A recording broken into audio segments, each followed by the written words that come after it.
Okay, welcome to my video tutorial then of this game of Tracker.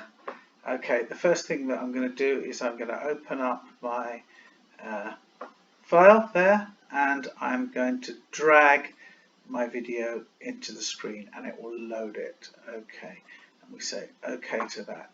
Right, okay, so this is the first part and I'm going to show you how to set this up now. So the first thing we want to do is get the video into a good position, and I would say this is a good position because it has come out of the rulers and it is against the background. That will help us track it better. Okay, because it will recognize that wooden surface as our background now.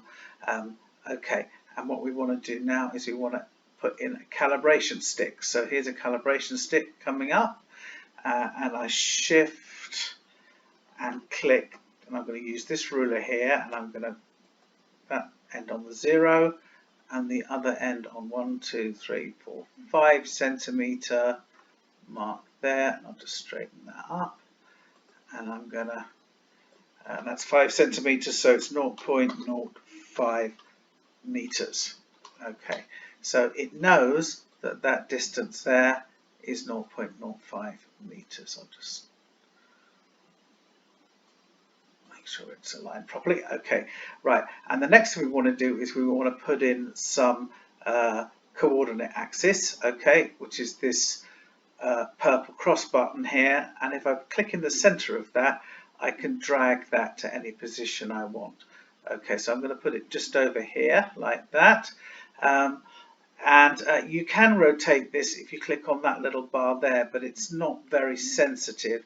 So what I want to do is straighten this up so it's the x-axis is along the line that I'm going to use here. So I know from experience that this is about minus 0.8 degree rotation I want. You might have to play around with it depending on your video. Okay, and now my x-axis is at maybe 0.9 perhaps. Let's try 0.9. Yeah, that looks a bit better. Okay, because I want sort of I want that ball to move along the x-axis. Okay, and now the next thing we've got to do is that we have got to identify our ball. So I've got to put in so under create we put in point mass, and this will be my point mass A over here, and I do control shift and then click. Right, okay, you can see that that's not really quite found the right position, so I'm going to drag the 0 tracking point to there.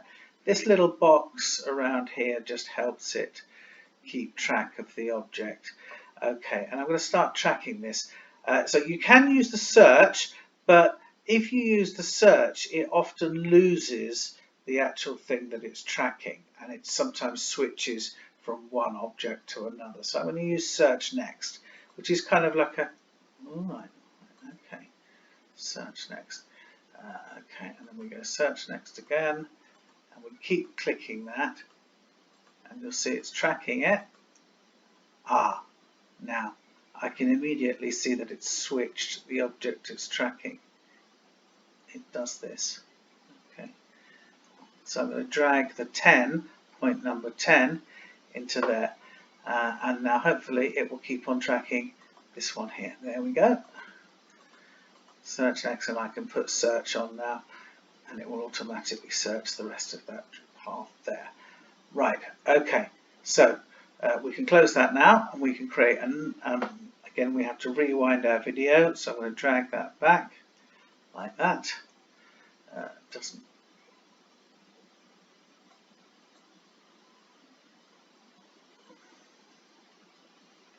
okay, that's probably about right, and I'm going to create another point mass here, point mass, control click on this one, and then we'll do our search.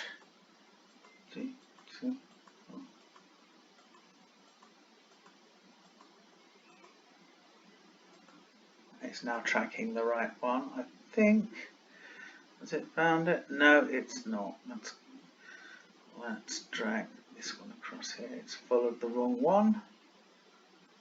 So 0.12 there, and I can put 0.11 in the middle, and hopefully it will keep tracking the right one now. So you see there's an advantage to using this search next function. There we go. Alright, so I've got my two trackings set up now.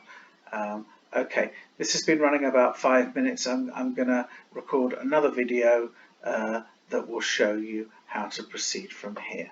Okay, right, let's stop my